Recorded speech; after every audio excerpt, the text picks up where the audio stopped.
Olá, pessoal, tudo bem com vocês? Sejam todos bem-vindos a mais um podcast. Estou aqui com a minha amiga Andressa. Você tá boa, amiga? Eu tô boazaça, muito contente da gente estar aqui tendo a oportunidade de gravar mais um episódio e falar de um assunto muito interessante, né, Laís? Muito. Pessoal, o tema de hoje é fadiga por compaixão. É um tema tão importante, pouco falado, e o que é esse fenômeno? É a exaustão emocional e física de pessoas que cuida, pessoal, continuamente de pessoas que têm o sofrimento, né? É cuidar do sofrimento alheio. E trazendo para nossa realidade de Sim, cuidados paliativos, quando um familiar, um cuidador, um profissional da educação, um profissional da área da saúde, cuida desse paciente numa fase de sofrimento, medo, angústia, incertezas e tá ali diariamente, essa pessoa pode desenvolver a fadiga por compaixão. Só para vocês entenderem melhor a definição, a empatia é se colocar no lugar do outro, né? E a compaixão é querer aliviar o sofrimento do outro, é querer fazer pelo outro. Então, a fadiga por compaixão é isso, é exaustão física e mental por conviver muito com o sofrimento alheio, né? sim. Até uma curiosidade, ele foi desenvolvido por Charlie Folkley em 1985 nos Estados Unidos por um psicólogo. A fadiga por compaixão. Isso foi uma matéria até do Terra, tá? E uma coisa muito interessante também, que existe fadiga por compaixão de pessoas que cuidam de animais, né? Nossa. Sejam veterinários, até os seus cuidadores. Eu vi uma reportagem, inclusive, da Luísa Mel, que ela fez na UOL, que ela disse uma frase assim: vi que não conseguia ajudar a todos e isso me causava desespero. Então, até cuidando do seu animal, o seu pet, com amor, com carinho, ou até mesmo sentir realmente por ela, né? A empatia por Uhum. ela, a compaixão que ela está sentindo de resgatar um animal que está vivendo num lugar totalmente insalubre, né, de maus tratos, e você querer ajudar todos aqueles animais, depois conseguir encontrar um lar para eles, ou aqueles animais que não conseguiram de fato sobreviver diante da situação que estavam, né, vivendo. Então, olha só. Estende-se também para outros profissionais, além do cuidado paliativo, né? Então, Sim. os saúde, bombeiros, policiais. Então, quando a gente presta e preza por aquele cuidado que estamos fazendo. Esse tema, quando eu e a Andressa decidiu falar, nos tocou de uma forma muito significativa, porque a gente passa por isso também, né? E é um tema, assim, muito importante, porque, igual ela falou, até pessoas que cuidam de animais podem desenvolver, ainda mais nós da área da saúde, familiares, cuidadores, professores, policiais, igual você falou. E quais são os sintomas mesmo, né, Andressa, que as pessoas têm que pode ser definido por fadiga por compaixão? Uma delas é o cansaço extremo. Né? Mesmo após um descanso. Então, sabe quando você tá, você fala, nossa, eu consegui, dormia 6 a 8 horas, mas eu acordei Uhum. muito cansada. É um dos sintomas que a gente tem que começar a prestar se é nítido, né? Ah, foi sono interrupto, foi uma sobrecarga de você não conseguir se concentrar para dormir, ou se concentra, no dia seguinte mostra assim o corpo muito cansado, Sim. a dificuldade mesmo de concentração. Então, quando você não tem um padrão de sono adequado, então muito menos para você se concentrar em fazer, executar alguma atividade. Principalmente o impacto no trabalho, né? Que a gente precisa de fato estar ali se desligando do mundo externo para contribuir com o seu trabalho, que a gente cuida de sofrimento. Então, aquele profissional está diante de uma situação cuidando do outro. Então, a concentração precisa estar ali junto para você conseguir de fato conseguir se posicionar e acolher. A irritabilidade e a impaciência também é um dos sintomas muito grandes. Então, se você tem uma privação de sono, você não consegue se concentrar, o quanto a irritabilidade e a impaciência fica mais forte. Então, qualquer pessoa for Com falar algo, certeza. vai te trazer de fato aquela impaciência, né? De até do esperar o outro falar, do tempo. Então, às vezes, algum colega fala alguma coisa que não foi do agrado e você responder com mais reatividade. Então, a desmotivação até, muitas das vezes, é do seu reconhecimento do seu trabalho, né? Sim. Então, você achar que você está fazendo de tudo e aquela desmotivação, até aquela sensação de fato de vazio. né? Ou de não de reconhecimento do seu trabalho. Poxa, eu me dou tanto, e cadê o reconhecimento disso? Né? Então, muitas das vezes acontece essa sensação de vazio. E o distanciamento emocional. Então, até mesmo da sua vida profissional, até afetiva com os seus familiares, pode acontecer essa desmotivação. Então, o apoio até, muitas vezes, de cuidar das equipes de saúde é ter um profissional psicólogo atuante para contribuir nessa ressignificação e até ajudá-lo qual é o melhor direcionamento de algo terapêutico, certo? Sim. Então, a sensação de culpa por não dar conta. Quantas vezes a gente dá um plantão, faz um atendimento e fala, será que eu vou conseguir dar conta disso? Até você contribuiu do jeito que você podia dentro do seu plantão, né? Dentro do seu cuidado.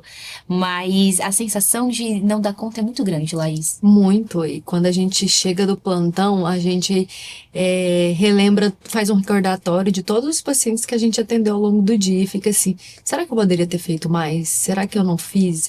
E não depende da gente, né? É igual você falou, depende da equipe multi.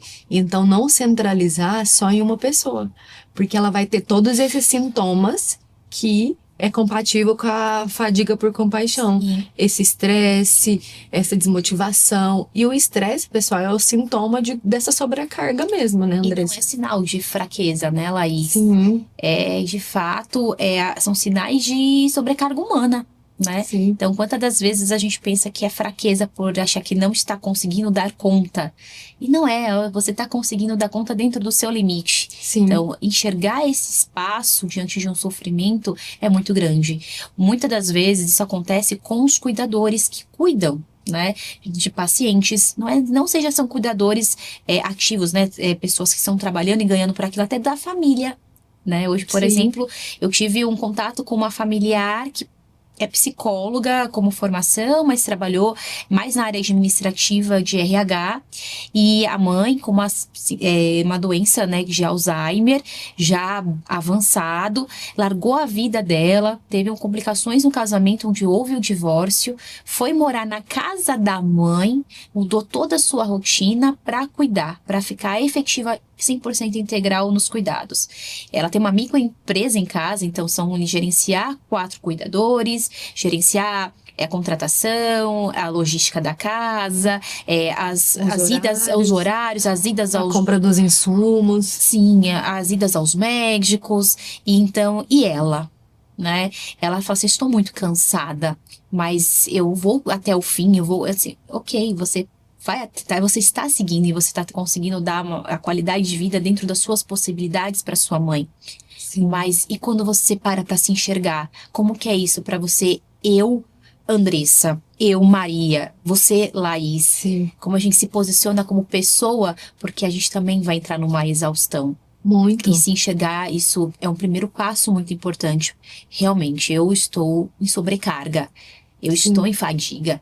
O que eu posso fazer? E isso atinge muitos profissionais de saúde, que são os enfermeiros, médicos e psicólogos, os voluntários, professores, os assistentes sociais, cuidadores de familiares, as pessoas até muito empáticas Sofre muito. sofrem.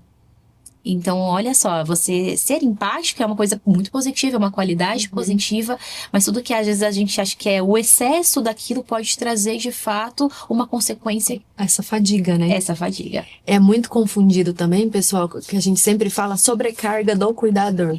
Porque geralmente, quando o cuidado é centralizado somente em uma pessoa, essa pessoa tende a ter a fadiga por compaixão ou a sobrecarga do cuidador. A diferença é bem simples, assim, eu acho, né? Pensando que quando a gente vai fazer reunião familiar e só vai um filho, ou só vai uma sobrinha, ou só vai um neto, a gente vê que é focado só em um e ele apresenta muita sobrecarga. E, às vezes, é a fadiga por compaixão, né? E a gente só não fala esse nome, mas esse exemplo que você trouxe dessa familiar, eu convivo com pacientes que é da mesma forma. Eu tenho pacientes que têm 7 filhos, foca só em uma única filha, que ela é aposentada, todos os outros trabalham, E tudo é ela, levar ao médico, comprar fralda, comprar dieta. Os outros ajudam financeiramente, mas o estar ali no dia a dia é muito difícil, é muita sobrecarga. Essa paciente minha também que eu lembrei agora, a filha sempre falava: eu vou dar tudo de mim, eu tenho que fazer porque minha mãe fez tudo por mim. Mas a gente tem que entender que o ser humano, ele tem um limite, né? Uhum. Então a gente tem que respeitar esse limite e distribuir as funções, porque senão a gente vai ficar esgotado Sim. emocionalmente, né? Quando tem familiares que são uma rede de apoio maior, porque a realidade de uns é diferente de outros, né? Totalmente. A minha família é muito pequena. Tem familiares que é um filho cuidando de dois idosos, né? O pai e a mãe, filho único, ou com histórico que já perdeu um irmão e assumiu os cuidados dos pais. Então, quando a rede de apoio é grande, a gente vê que o sofrimento é tão abrangente, até na reunião familiar, quando a gente faz no Uhum. hospital, eu até contribuo dizendo, cada um sofre diferente, cada um tem uma Sim, forma de sofrer. Às vezes, o afastamento não quer dizer que ama menos, né? sim. É uma forma de até se afastar para se proteger, porque o sofrimento é muito intenso de acompanhar o seu ente querido num processo de adoecimento, né? Claro que nem sempre a realidade pode ser essa, pode ser de outras Uhum. questões sociais, né? Que cada um tem a sua história, tem sua Isso. autobiografia, como que foi toda a construção desse vínculo. Mas quando a rede de apoio é grande, eu falo, bom, tem pessoas que são boas para fazer a gestão do lar. Você é do cuidado, que a princípio deu a entender. Você é a pessoa que gosta de conhecer melhor as pessoas ou da dinâmica da casa. Então, dividir essas tarefas dessa família pode ajudar vocês a que, às vezes, os sete estão fazendo a mesma coisa, né? Sim. E não saem, estão batendo a cabeça ali, Não fazendo as mesmas sobrecarrega coisas. ninguém. Peraí, quem é o melhor que pode gesticular? Você é mais a parte administrativa? Você é mais do cuidado? Você é mais de conversar, de pegar mais informações técnicas médicas? Sim. Então, tudo isso contribui, de fato, para ser um pouco mais leve, né? E não fazer essa sobrecarga, de fato, da família, senão todo mundo vai entrar em burnout Uhum. ou no trabalho, porque a vida não para, cada um tem suas tarefas, né? Suas atividades Os profissionais, boletos vencem. os boletos, porque não param, Não né? param. E a fadiga por compaixão. Exatamente. E por que que acontece isso, pessoal? Eu vou dividir por duas partes, assim. Por que que acontece isso com os profissionais? Vamos falar sobre profissionais da área da saúde, educação, cuidadores. Pode acontecer porque ele não tem um controle emocional. Ele leva tudo Sim. pro pessoal, tudo pra ele, fica remoendo coisas em casa, que já é um sinal de alerta que ele precisa de um profissional da área da saúde para conduzir aquilo ali. Mais pra frente a gente fala o que pode fazer para evitar, né, Uhum, Andressa? sim. Mas o porquê que acontece mesmo a fadiga por compaixão nesses profissionais é isso, de não ter limite emocional mesmo. É aquela autocobrança, eu tenho que fazer, eu Sim. tenho que dar conta. E até o chefe cobra, né? Muito. Ele quer resultado, ele quer que você entregue número e ainda qualidade. Uhum. Então fica aquela cobrança muito grande. Mas eu sempre falo que a gente tem que dar o melhor, mas nem todo dia a gente vai dar 100%. Não. Tem dia que a gente vai dar 50, 70. A gente tem que dar aquilo que a gente consegue, não ultrapassar nossos limites, né? Então, os profissionais, tentar controlar isso. E também quando o cuidado é centrado, às vezes, só no enfermeiro, às vezes só no psicólogo, às vezes só no médico. Sim. Então, quando a equipe multi, até na educação, que não tem a coordenação, diretoria, outros professores, ou na parte de policial que você falou também, se não tem uma gestão, cada um fazer a sua parte, ninguém fica sobrecarregado. Você pode ver, quando no ambiente organizacional, Uhum. quando todo mundo faz seu trabalho, ninguém fica sobrecarregado mesmo. Mas quando um não quer fazer a parte dele, tá cansado ou tá exausto e não procurou ajuda, ele vai sobrecarregar o coleguinha, né? Sim. Então, na parte profissional, eu acredito que seja isso, as causas, né? Que faz a pessoa chegar na fadiga. E na parte familiar, é o que a gente citou aqui agora. É sobrecarga de realmente de um só cuidador, centralizar tudo nele. Ele é responsável por tudo. E a gente tem um limite humano, né? A gente Temos. não é super-herói, né, Andressa? E também o limite emocional, porque é tão ligado no automático. Eu sempre cuidei dela, eu sempre cuidei e eu sempre dei conta, tô preparada pra perder ela, tô preparada pra ela ficar bem. Então, assim, tô preparada pra todos os desfechos possíveis. Mas será? Será que tá preparado? Já se olhou pra dentro e às vezes aquilo lá tá te afetando tanto que você fica Sim. exausto emocionalmente, Aquela né? gota d'água caindo todos os dias no copo, e quando transborda, Já, transborda de uma vez. E aí veio exatamente. preenchido de muita emoção, que às vezes a emoção vai falar mais que a razão. Então, se fosse no caso de um gestor, ele vai questionar, porque de fato Sim, a emoção muitas das vezes pode atrapalhar um pouco, porque você acumulou aquilo. Então, como é importante você falar, né? sim. Falar até para que você seja ouvido e sendo construído aquilo de uma forma assim, eu preciso ser ouvida, eu preciso Eu também preciso de ser ajuda. cuidada, É, né? Eu preciso ser cuidada. Então, o profissional da saúde, ou os cuidadores, a rede, né, da família, a gente sempre precisa ser cuidada. muito. Esse é o principal ponto. Para não desenvolver a fadiga por compaixão é se cuidar. E o se cuidar, pessoal, é aquilo que te faz bem mesmo e ter limites. Você dizer um não é que você tá amando menos. É porque se você não se cuida, você não consegue cuidar do outro. Você vai acabar atrapalhando, causando mais ansiedade, mais insegurança. Porque, igual você falou, tem o estresse, o paciente não dorme de noite, tá sofrendo.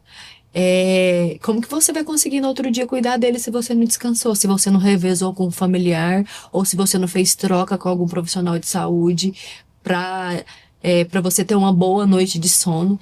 Então, o principal foco aqui é o cuidador e o familiar se cuidar, né? E lembrar que não somos responsáveis por salvar todos, Sim, né? A gente, claro que a gente tá com a nossa missão, a gente tem um ato, né, de cuidar, mas também saber ali o limite, né? Isso tá sendo até repetitivo, de fato, o reconhecimento desse limite, né? sim. Até onde eu posso ir, até onde eu vou. Né? Aqui, é a minha linha de chegada. Talvez eu preciso de mais braços ou escalonar algum problema para outra pessoa, para você conseguir, porque às vezes, principalmente na equipe de cuidados paliativos, se é uma pessoa fazendo, abraçando tudo, peraí, a gente tem Sim. limites, né? Você tem uma função, você tem outra, tem uma equipe multiprofissional que eles podem me ajudar. Né? Não sou Exatamente. super-herói, a gente não é super-heroínas. E a gente se né? cobra, né? E a gente se A gente se cobra, cobra muito. né? Porque quer pegar tudo e fazer tudo em prol Sim. daquilo e achar que tá fazendo ainda menos, mas não. Né? Acho que é importante fazer esse reconhecimento. A gente entender que não vai conseguir tudo mesmo e tá tudo certo. Sim. Porque, falando até de mim mesmo, eu já tive uma sobrecarga muito grande num emprego anterior meu, que eu fiquei muito exausta mesmo. Era muito a enfermagem, porque a gente tinha um telefone corporativo, então a família ligava muito, então eu tinha que ser rápida, resolutiva. Eles querem Eu informação. tinha que resolver. Eu dependia da equipe multi, porque eu não conseguia trabalhar sozinha, mas era uma sobrecarga muito grande para a enfermagem nesse emprego que eu tive. E eu achava que eu era com burnout mesmo, porque é sobrecarga do Sim. trabalho. Mas eram os dois, porque eu queria muito ajudar aquela família, queria muito ajudar o paciente, porque era um contexto muito difícil, então eu me cobrava muito. Quando chegava meu horário, eu tinha que desligar o telefone, eu tinha a sensação assim, se eu não atender, eles vão morrer sofrendo. Sim. Eu sonhava com o telefone tocando e eu tinha pesar de deixar no silencioso. E a empresa falava, mas assim, era uma autocobrança minha. Muito grande. Nem tanto, eu não conseguia fazer hora de almoço. Eu tinha 1h30 de almoço, mas como o telefone estava comigo, eu tinha tanto medo de não ajudar. Sofria com antecedência. E eu não tinha limite. Então, eu que causei aquele sintoma em mim. Quando eu fui conversar com a minha chefe na época, ela super me acolheu, falou que não era... E assim, super me apoiou. Não, aí você não pode fazer isso, tem que ter seu horário de almoço, tem que sair no horário certo. Isso não existe, não pode levar pro lado pessoal. Final de semana você desliga. Mas era porque eu me cobrava. Quanto tempo demorou pra tu chegar nisso? Pra Nossa, você muito dividir tempo. com ela? Muito Muito tempo. tempo. Olha quanto você sofreu. Até pedir conta. Mas eu não pedi conta por causa disso, não. Eu já ia pedir. Aconteceu algo pessoal que eu tive que mudar pra São Paulo. E eu tive que pedir. Mas foi a junção. Eu tava. A junção. E eu fazia muita visita, que eu era da atenção domiciliar, eu fazia muita visita com a psicóloga, então eu chorava pra ela chorava pra mim, que a gente tava muito sobrecarregada, porque é pacientes muito demandantes, e a gente não consegue resolver tudo. E hoje eu, estudando sobre a fadiga por compaixão, como é que a gente evita, hoje eu sou uma pessoa totalmente diferente. Final de semana eu tento me desligar ao máximo. Isso a gente demora pra aprender. Demora. Porque eu tenho 8 anos de atuação como paliativista, Uhum. né? E assim, é pouco ainda no mundo que a gente tá, né? E muitos profissionais envolvidos estão há mais tempo. Mas assim, pra desenvolver isso, o seu limite, porque eu ficava pensando em casa quando no final de semana, será que aquele paciente tá bem? Será que aquele paciente recebeu a medicação? Como será que tá a família? Você não mandava mensagem não no final de semana? Pra enfermeira. Com certeza. Fulaninha, como que tá a situação aí do meu paciente? Muitas das vezes até a enfermagem acolher. Andressa, chega, né? Sim. Aqui tá tudo Eu não bem, vou te segunda-feira responder, a gente resolve isso se tiver alguma demanda. Mas era aquela ansiedade de fato de saber como estava aquilo que eu vi na sexta-feira, né? Sim. Então, eu falo que isso, de fato, é um limite que tem que ser criado, mas, assim, é construtivo, Demora. né? Você demorou 8 é um anos, tempo, eu demorei 5, é um pessoal. amadurecimento profissional, Sim. né? É você saber que aquilo ali... Eu já tive colegas paliativistas que entraram em burnout e colegas paliativistas que entraram em depressão. Sim. Colegas paliativistas que Saiu da entraram em fadiga por área. compaixão e saíram da área. Hoje são outros profissionais, grandes profissionais em outra área. Sim. Mas eu já convivi com pessoas por isto, né? Não só a paliativista, mas a gente tá dizendo isso de uma forma abrangente para todos os profissionais que cuidam de alguém, né? Em sofrimento. Porque quando a gente lida com o sofrimento do outro, independente da profissão, independente se você é profissional ou familiar, é muito difícil. Não tem como não pegar pra gente, não tem como a gente dormir tranquilo. Não. Ter o limite emocional é muito difícil. E desenvolver essa maturidade que hoje eu vejo que eu tenho e eu não cheguei lá ainda. Porque, gente, final de semana, às vezes a gente manda mensagem assim, perguntando como é que tá. Hoje eu tô bem melhor do que anos atrás. Demorei 5 anos pra falar, desliguei meu telefone, não quero lembrar disso. Mas a gente não deixa de sofrer. Não. E quem estiver nos ouvindo que tem um familiar doente ou que está em sofrimento, ou profissionais que lidam muito com o sofrimento do outro, se cuida mesmo, porque isso é muito triste. Acaba que a gente quer mudar de profissão. E às vezes eu falo que eu tenho um dom para trabalhar com isso. Eu nasci para fazer isso, porque eu amo mesmo ajudar o próximo, escutar, fazer reunião familiar, discutir o tema, porque é cansativo mesmo ficar falando sobre cuidado paliativo, sobre educar todos os dias, é muito exaustivo, mas se eu não me cuidasse, eu teria desistido há muito tempo. Quando eu pedi conta lá atrás, que eu estava muito cansada, eu fui procurar ajuda. Eu já fazia terapia, mas a gente sempre para, né? Acha que tá tudo bem. A gente dá alta A pra nós gente dá mesmos. alta, tomava remédio ai, tô ótima, parei de tomar, né? Então, assim, eu procurei muita ajuda e tem várias coisas que a gente pode desenvolver, né, Andressa? Pra não ter essa exaustão física e mental. Eu falo que, até uma reflexão do que você trouxe, a compaixão é uma força humana incrível. Muito. Né? Mas não é um recurso ilimitado. Isso. Então, a gente precisa cuidar de nós mesmos. E Exatamente. como que isso que a gente leva, de fato, estratégias para você conseguir enfrentar esse processo, né? Sim. Então, o sono é muito importante. Assim, eu digo que é o top one, de fato. Sono reparador. Um sono reparador para você conseguir fazer, reestruturar até a concentração, a irritabilidade, a impaciência. Sim. Então, é uma das estratégias. A atividade física, se tiver uma oportunidade, até muitos estudos agora estão falando, acrescentando um pouco a atividade física. Mas, gente, ele tem um poder, assim, muito grande. A atividade física aquela, é universal, terapêutico, né? não é terapêutico, que muitas pessoas até postam isso. Mas, de fato, ele é terapêutico no seu processo do seu corpo se exercitar, Sim. se dedicar a ouvir uma música prazerosa no fone, ou um podcast, Sim. né? Algo que, de fato, te dê um prazer naquele momento. Então, a atividade física, seja ela uma musculação, uma yoga, né? Uma corrida, aquilo que, de fato, é do perfil da pessoa, faça. Né? Não precisa ser todos os dias, muitas das vezes, mas se você tem um hábito de deixar pelo menos 3 vezes na semana, vocês não têm noção do poder da atividade física. Além de controlar o peso, né? Além de te trazer, Disposição, de você saúde. envelhecer saudável, né? Eu falo muito isso. A alimentação, então você começa também a enxergar a alimentação de uma outra forma, que a gente é aquilo que a gente come, muitas das Sim, vezes. a gente é aquele que a gente Então, você, às vezes, na sua estresse, na sua impaciência, na sua irritabilidade, o que que a gente quer consumir? Açúcar. Sim. Então, eu já entrei nessa fase que eu comia uma barra de chocolate por dia, aí chegava à noite, eu queria também comer mais um doce, se fosse contabilizar, era praticamente igual a uma bomba calórica. E aí eu sou magra, mas é aquela magra falsa. Quando eu fui fazer minha hemoglobina glicada, eu falei, meu pai eterno, isso daqui não condiz comigo. Foi onde eu pensei a tomar um pouco, né, de ciência. E se E cuidar, até meu né? parceiro falou, Andressa, não dá. Você faz atividade física, mas você come errado. Você está Sim. descontando a sua ansiedade, Na essa, comida. essa sua doação do trabalho o tempo todo na comida. Então, de fato, a alimentação é um do ponto-chave junto com o exercício físico e o sono adequado. Olha só como que é um ciclo, né? Um depende do outro. Um depende do outro e como você consegue puxar o outro. Você começando com a atividade física e um sono adequado, você vai começando o quê? Comer melhor. A comer melhor. A você Ficando menos estressado, vai ter menos vontade de comer o doce. Isso. Porque o doce é a recompensa, né? É quando você passa um dia muito estressado, você cuida Sim. do outro, sofrimento. E o doce, comida gordurosa e tudo, é a recompensa.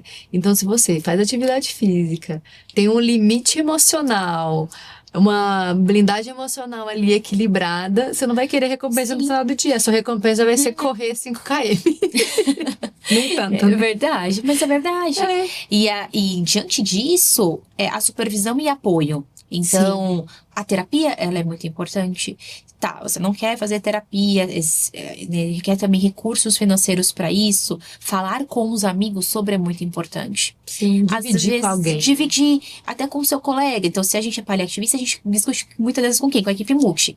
Né? Que a equipe multi ou seu parceiro, seu colega, né, que tá ali, muitas das vezes é o médico, que é sua dupla.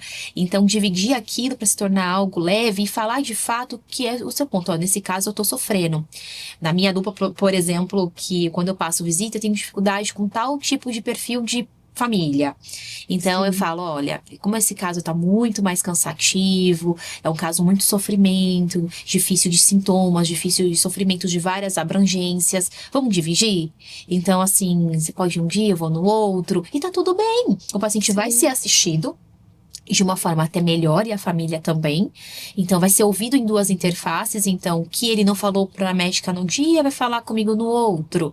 Ou tá muito difícil para as duas, vamos as duas juntas, dá para fazer uma intervenção. Divide as preocupações. Divide. Então, o quanto é importante dividir isso. Até nas outras unidades, eu tenho colegas de outras unidades que nem é da minha. Eu falo, gente, tô com uma situação assim, vocês já conviveram com uma situação parecida.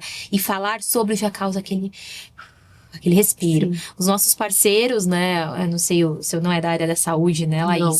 Mas assim, quantas vezes você não chega querendo contar uma história pra ele? O tempo todo. Se ele é ouvinte, Ele escuta. ele vai se tornar um paliativista, né, um não paliativista. Ele já entende tudo de cuidado paliativo.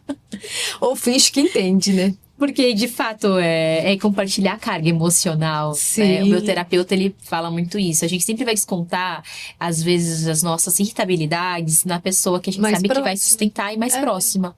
Eu sei, desculpa, né, as pessoas próximas da gente, que às vezes... Mas a gente aguenta também deles, né? Então poxa, é uma troca. É uma troca, mas de fato, a gente desconta naquilo que a gente sabe que aquela pessoa vai sustentar. Vai ser diferente de fazer isso pro meu chefe. Um exemplo, né?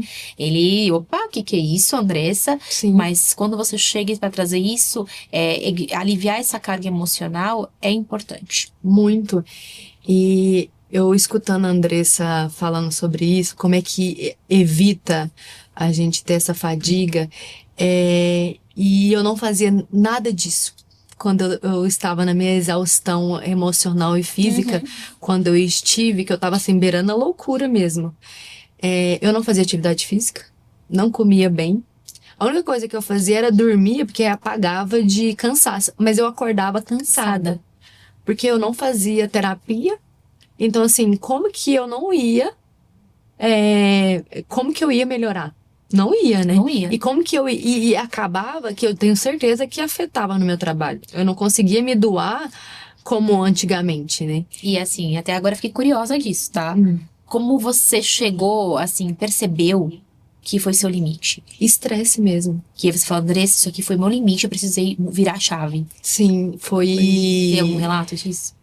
Não, não foi um dia específico. Eu acho que foi a junção da crise de ansiedade na hora que o telefone tocava. Somatizou tudo. E eu comecei a perceber até o que a gente sempre compartilha com o colega da área, né? Aí eu ligava pra essa amiga minha, chama Bruna, gosto muito, saudades. Ela é psicóloga em Uberlândia. Eu falava assim, Bruna, eu não consigo ir na casa desse paciente. Sabe quando você trava?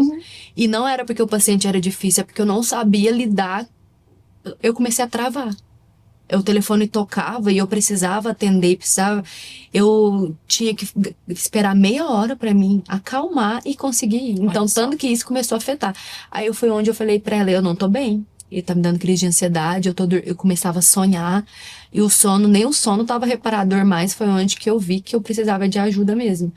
E aconteceu que eu tive que sair mesmo da empresa, não ia sair, eu tinha que procurar ajuda, saúde mental, atividade física, e hoje eu faço isso para me ajudar. Até compartilhando algo pessoal meu, eu passei recentemente, inclusive semana passada, é muito recente. Eu tive um familiar que ficou muito doente, não que ficou doente, teve uma intercorrência após um procedimento cirúrgico, que eu senti todos esses sintomas da ansiedade, do medo. Eu lidei com sofrimento intenso uma semana, assim, Sim, de imagino. olhar e não saber o que eu fazia. E a única coisa que hoje eu, olhando pra trás e vejo que me ajudou naquele momento foi compartilhar a preocupação. Minha família é muito unida, então, mas nem todos conseguem estar dentro de um hospital, conseguem receber o boletim. Eles não têm essa estrutura mesmo. E que é uma coisa até muito grave, né? Porque Muito. eles. Até isso acontece muito comigo também, por eu ser profissional da saúde e os Sim. demais não são, de centralizar tudo na gente. Muito. Porque assim, o médico vai ser, você é enfermeira, então vamos começar a falar mais técnico. Uhum. E aí quando passa, eles centralizam, tá, Laís. E o pior de tudo é que a gente sabe o que acontece. Sim. Então, às vezes, a ignorância é uma bênção, É uma né? bênção. Porque, de fato, você fala, aconteceu isso, vai fazer isso. Então, a gente até sofre com antecedência Que pode do vir que a pode acontecer. acontecer. Então, por isso que, às vezes, até a sua exaustão naquele momento, de Foi fato, disso. foi disso. Né? Você centralizar em você. O medo do que poderia acontecer, porque eu sabia o que poderia acontecer. Ela estava em uma UTI, precisando de droga vasoativa, entubada, e olhando aquele cenário, tinha coisa que poderia melhorar. Eu tinha que conversar com a física, eu tinha que conversar com a enfermeira, com a médica. Então, receber todo o boletim médico e entender o que ela estava falando, porque eles falam de uma forma. A gente fala mediquês, né? Então eu entendi. E como que traduz isso pra família? Sim. Mas até que nesse ponto, eu tentei não esconder nada por causa disso. Não ficar com a Sim. preocupação só minha. Eu compartilhei com todo mundo tudo que eu entendi e a gravidade. Isso é importante. Porque eu me protegi naquele momento. Porque se eu guardo tudo pra mim e eu não aviso eles que ela corria risco de vida, que ela corria risco de um novo sangramento, que ela corria risco de convulsões, de sequela neurológica naquele cenário, se eu não compartilhasse, nossa, eu ia surtar mesmo. E você não tem, às vezes, nem o direito de sofrer como família. Sim, né? Você tem que estar forte para receber, para ir no outro dia. E aí, sabe o que é muito engraçado, assim, que talvez possa até acontecer, espero que não, mas de fato, como já aconteceu comigo, quando a gente passa por essa fase, tem um choque Sim. pós, né? Que é onde às vezes o nosso corpo fala, ou a gente adoece porque a imunidade é baixa, ou você entra numa questão mais emocional, fica mais emotiva. Sim. Porque tudo que você internalizou dentro desse movimento da internação de uma pessoa que você ama muito, também passar e transferir isso para sua família, você teve que se manter forte, Sim. né? Então, assim, muitas das vezes o profissional da saúde que está passando por umas questões pessoais de saúde, de fato, eles não se dão a permissão de de ter seu sofrimento. Sim. A gente fala tanto isso para os familiares que tem algum ente que é da saúde, seja médico, enfermeiro, psicólogo, qualquer outra coisa, e a gente fala assim, agora você está no papel da família. A gente fala muito isso, se permita sofrer. Sim. Né? Se permita você saber que hoje você é a filha, hoje você é a sobrinha. Eu era sobrinha, não era enfermeira. Isso. Né?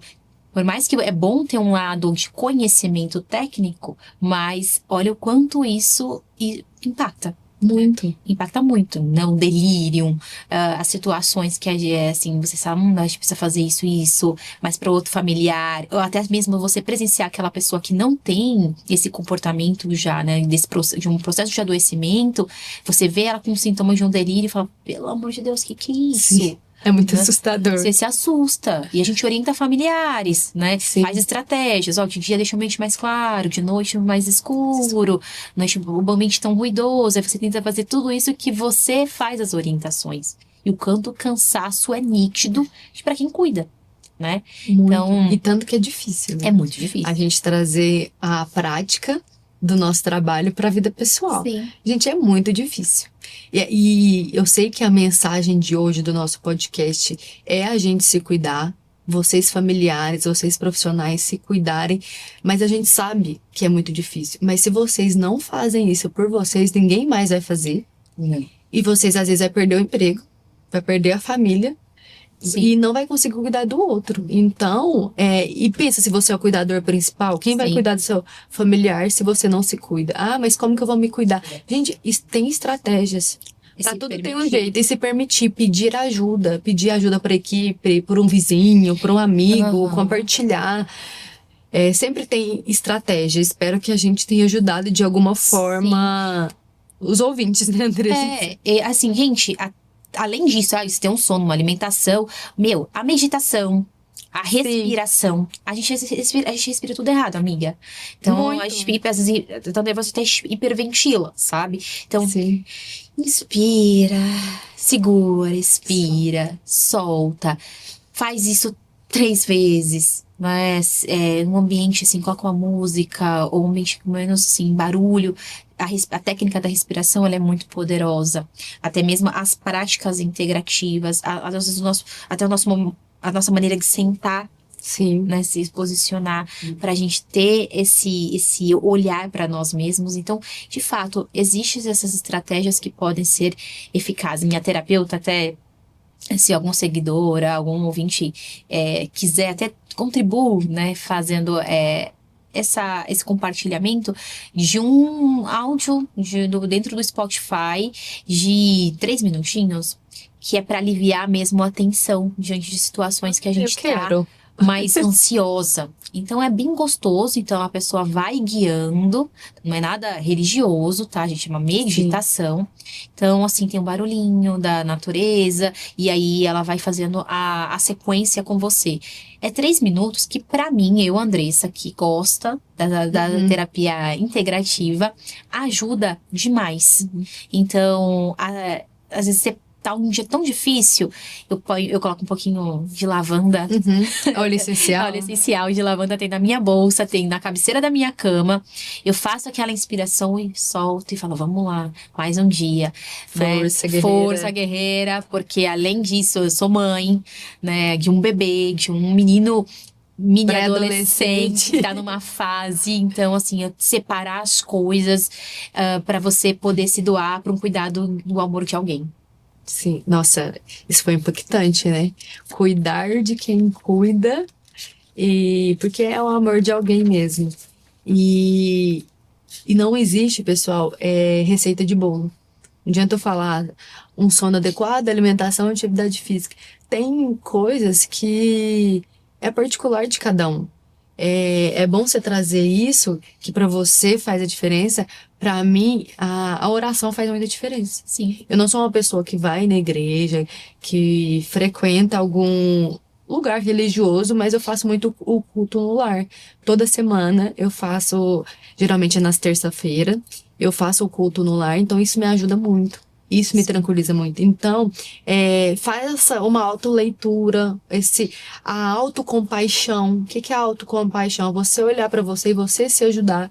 Então, ver aquilo que vai te fazer bem para você conseguir enfrentar o dia de amanhã. Sim, vai se tornar mais saudável e até muito mais sustentável, né, Laís? Exatamente. Eu acho que esse podcast vai servir, assim, como a Laís trouxe mesmo, é uma autorreflexão daquilo, né? Que a gente não consegue agradar tudo, fazer tudo para todos. A gente tem que fazer, de fato, com muita responsabilidade, com técnica, com profissionalismo, gostar do que faz, primeiro lugar. Sim, amar o que faz. Amar o que faz, não fazer por fazer, mas Sim. tem que estar, acho que uma das coisas primordiais, mas também o quê? O limite de tudo, tá? Sim. E acho que pra fazer uma frase que eu gostei muito quando a gente tava passando o roteiro, que eu e a Laís, a gente sempre nos organiza uns dias antes para bater o roteiro, falar dos temas. Então, não é simplesmente sentar aqui, né, Laís, e falar. Então, existe uma doação do nosso tempo até para fazer esse propósito acontecer, que de fato é uma realização de um sonho com uma pessoa que apareceu na minha vida, né, e tá fazendo isso de fato, de tantas coisas às vezes acontecendo na família. A gente tá aqui podendo contribuir, falar um pouco sobre cuidado paliativo, sobre diversos assuntos. Mas uma frase que até impactou quando a gente estava escrevendo esse roteiro, e eu quero transmitir para vocês para fazer o encerramento: cuidar do outro é um ato de amor, mas cuidar de si mesmo é um ato de responsabilidade. Fadiga por compaixão não é sinal de fraqueza, é sinal que você precisa de acolhimento, inclusive de você para você. Que lindo! Parabéns! Então, eu agradeço. Foi ótimo. Obrigada, amiga. Esse episódio. Espero que vocês gostem. Siga a nossa página no Instagram. Se inscreva no canal do YouTube. É muito importante para nós. Aceitamos convites, aceitamos sugestões, né, críticas de temas. Tudo está sendo bem-vindo. Exatamente. E é feito com muito amor e carinho. Muito amor. A gente tá encerrando, mas é porque a Andressa falou um ponto aí tão importante que quando a gente vai falar do tema dias antes, e é uma doação de muito amor mesmo. Quando eu tava vindo pra cá, meu pai me mandou mensagem, perguntou o que eu ia fazer. Eu falei, eu vou lá gravar o podcast. Aí ele perguntou, nossa, mas você vai ganhar dinheiro com isso? Aí eu falei assim, pai, é muito além disso. Podcast não vai me trazer dinheiro, vai realizar meu propósito, levar a informação para quem precisa. Por que guardar só pra gente, né? É sobre o que é o cuidado paliativo. Eu sei que tem muito tema pra gente falar de cuidado paliativo, mas é tão maçante já, extubação, sedação. A gente vai falar sobre isso, mas assim, a gente sabe que já tem muito conteúdo sobre isso. Então a gente quer fazer um diferencial. Eu acho que a fadiga de compaixão, que essa ideia foi muito boa, né, Andressa? Sim. Porque é pouco falado. E eu a gente tá vivendo, às vezes, nas nossas realidades. A gente vive e todo mundo vive, então a gente queria ajudar de alguma forma pra vocês se cuidarem. E acho que você trazendo isso do seu pai, uma coisa que retribui muito, que as pessoas nos questionam sempre, é o retorno financeiro das coisas, enfim. Mas eu acho que o retorno, de fato, é sempre você ouvir de pessoas um feedback muito positivo, ou algo até mesmo assim, talvez um tema, talvez se você fizesse tal coisa, mas de fato prestou atenção naquilo que a gente estava fazendo, né?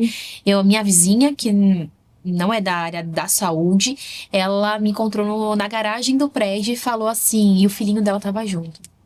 Andressa, eu tava escutando seu podcast, achei o máximo, parabéns.